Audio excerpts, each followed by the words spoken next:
WBTV, covering breaking news live. More reporters on the important stories live. Tracking your first alert weather live.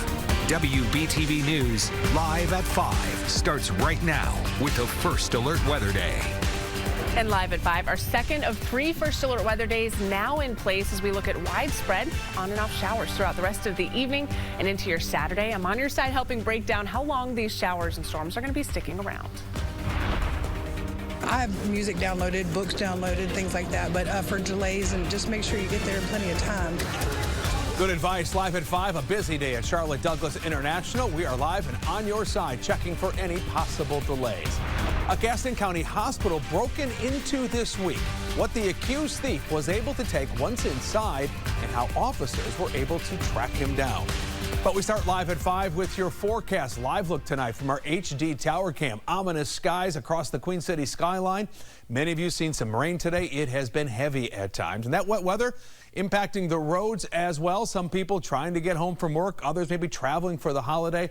Storm 3 has you covered there. And with the start of spring break, we're also checking on those conditions at Charlotte Douglas International Airport. You see that on the right side of your screen. Thanks for joining us here live at 5. I'm Jamie Bull. Let's get you straight to meteorologist Rachel Coulter to get the very latest on this really important forecast. The holiday weekend is here. Rachel, this rain not going away though, is it? That's right. In fact, we have even more rain on the way, especially overnight and through your Saturday. So our First Alert Weather Day will continue all the way through then. And not only will we see the rain, but we've noticed this already today, the gusty winds and the much cooler temperatures. And we still do have rain on radar. I've got it zoomed out a little bit. You can see that thunderstorm activity is off to the south of us. This is just rain here at home, but we've got some pockets of moderate rainfall, certainly a steady rain setting up shop right over I-77 where it crosses over 485 north of Carowinds, right around the Steel Creek area in Charlotte, and that's going to be filling in off towards the east. You'll catch a break and then we'll see some more rain. A few of these showers still impacting the mountains from Linville and up to the south of Boone.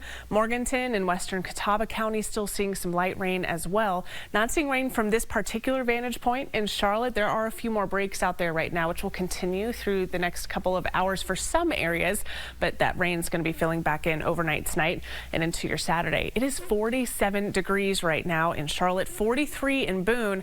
That puts a temperature difference of anywhere from about 20 to 40 degrees cooler than we were just this time yesterday.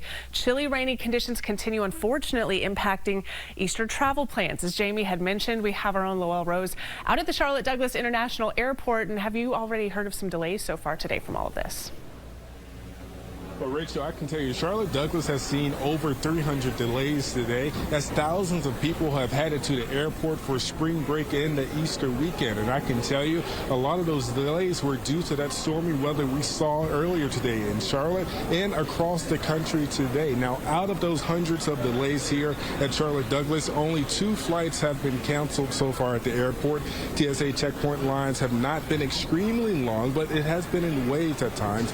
And the airport in general is busy. There are moments where you see the lines behind me that they're entirely packed with customers, and then a few moments later you see kind of like a lull there. This is mainly along the bag drop areas, so people should plan ahead for that as that holiday rush is here this weekend. Now, one family from Union County arrived here 4.5 hours early for their international flight. And we're way too early. We realized the ticket counter's not even open yet. So we were anticipating the crowds, the busiest travel day, you know. So we're here. That's why we have time to kind of hang out, thank goodness, right? Now, be prepared. I learned some of the parking lots and parking decks at the airport are full because of the high volume of air travel this week. So get someone to drop you off or check in with those off-site parking companies if you're planning to drive to the airport. Now, at 6, I'll introduce you to a few people caught up in the delays today. Again, over 300 flights delayed here at Charlotte Douglas, and they'll tell you about their story and the delays they've encountered. Again, that's at 6 o'clock. As we're now reporting live at Charlotte Douglas International Airport, Lowell Rose, WBTV, on your side. Well, thanks for the update. We'll see you tonight at 6 o'clock. And a reminder, now's a great time to download the WBTV First Alert Weather app. Comes in handy on days like today when we're seeing all this rain. Our team of certified, most accurate meteorologists updating it in real time. You can track live radar and get alerts. They'll be sent straight to your phone. Live now at 5 o'clock, Gastonia police say a man is in custody tonight after he broke into several cars in the parking lot of an area hospital. But they say he wasn't done there. He continued his crime spree inside the hospital. Mark Melton of Cherryville has been charged with felony larceny and is facing a $30,000 bond. WBTV's Ron Lee has been digging into this story all afternoon. Joins us now live with the latest. Ron, they say the suspect actually got away before he could be apprehended. Tell us how they were able to track him down. Well, Jamie, he was actually located using one of these. It's an AirTag locator. Basically, what you do is you clip these on your car keys or your luggage to try to keep an eye on those items. But in this case, it was used to track down an alleged criminal. We immediately gained access to that AirTag, and we located our suspect. Gastonia police were called out to Claremont Hospital for reports of several cars that were broken into in the parking lot and items that were missing. He told them that when she got off of work, went out to her car, she found her carbine rifle through. Police checked the security cameras and were able to find images of the suspect hitting several vehicles. But while officers were still taking the report, another problem at the hospital was realized. They were then notified that several nurses were reporting that property was stolen from their break room. Investigators say they checked the cameras again and say it was the same guy who had just gone through the cars in the parking lot. They say he walked in the front door and up to the second floor before finding several rooms that were open and taking whatever he could. But when the deed was done, he took off and was long gone. So how do you identify a suspect who disappeared into the night? Well, it turns out you can do it pretty easily with one of these. One of our victims relayed to officers he had an AirTag in one of the bags that was stolen. That little portable tracker that one of the victims had in her purse led officers to a hotel along Broadcast Street just as the suspect was leaving. But proving where the stolen items were turned out to be pretty simple. We asked our victim to ping her AirTag. She did, and officers heard her chirping in the back seat, which pretty much made this an open and shut case. They credit the rise in technology for helping solve crimes a whole lot faster. If we didn't have the AirTag, we certainly would have put the surveillance video out and asked for help trying to identify this suspect. But this AirTag made this case to just solve even quicker. Now, whether it's an AirTag just like this one or maybe even a Ring doorbell, police are telling me this new technology that's rolling out nowadays is really helping them solve these cases a whole lot faster. In Gastonia, I'm Ron Lee, WBTV, on your side. Something that thief did not think about. Ron Lee live tonight. Thank you. Live now at 5 o'clock, police investigating the shooting of a person in South Charlotte. This was the scene around midnight at the Archdale Manor Apartments on Wisteria Drive. That's near South Boulevard. Investigators were focused around one apartment there, taking pictures, collecting evidence, talking to witnesses. They couldn't tell us what led up to the shooting or whether anyone is in custody. Our crew did notice some tension, though, between some people at the scene and the officers. We reached out to Medic, but they told us they did not respond to this scene. Police in Concord tell us a 17-year-old shot and killed during an armed robbery last night. This happened shortly before 10 at a home off Cabarrus Avenue West. Police say 24-year-old Nicholas Asbury was living at that home. He told investigators that he was confronted by two people carrying guns. Asbury says he fired his gun at both of the people. 22-year-old Kareem Mayo was shot in the hand. 17-year-old Xavier Charlton was shot and killed. Asbury was charged with felony possession of marijuana. Kareem Mayo faces several charges, including attempted armed robbery and possession of a firearm by a felon. Live at 5, law enforcement say they have found a Davidson County teenager safe nearly 500 miles from home this week. Sheriff's office says FBI agents found 15-year-old Shina Trail in Pennsylvania on Thursday after she went missing last week. Investigators say she met the man who abducted her online. Local experts tell WBTV anchor Alex Giles this case reinforces the need for parents to teach their kids how to stay safe while on the internet.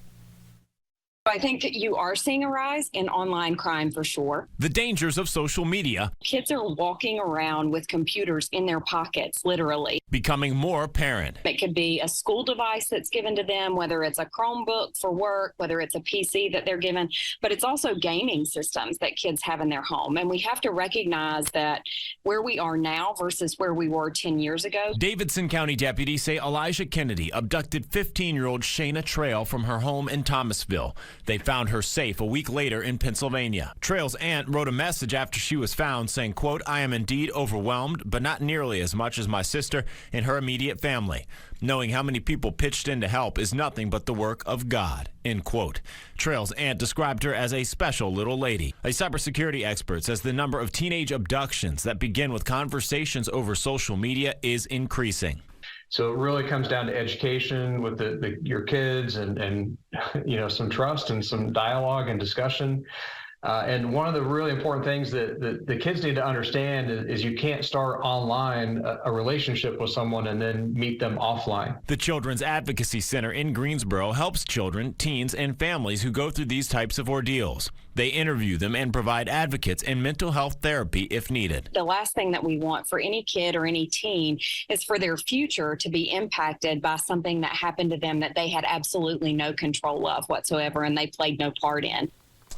Wbtv anchor Alex Giles, the 28-year-old accused, is in jail in Pennsylvania facing multiple charges, and he will be extradited to Davidson County. Live at 5 o'clock, Cornelius Police just announced they'll be hosting a birthday celebration for the missing, soon-to-be 12-year-old Madalena Kojakari.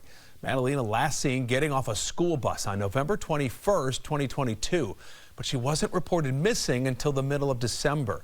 Police say the celebration will be on April 11th at the department's west parking lot. It will start at 6 p.m. Meanwhile, Madalena's mother and stepfather were arrested in December for failure to report the disappearance of a child to law enforcement.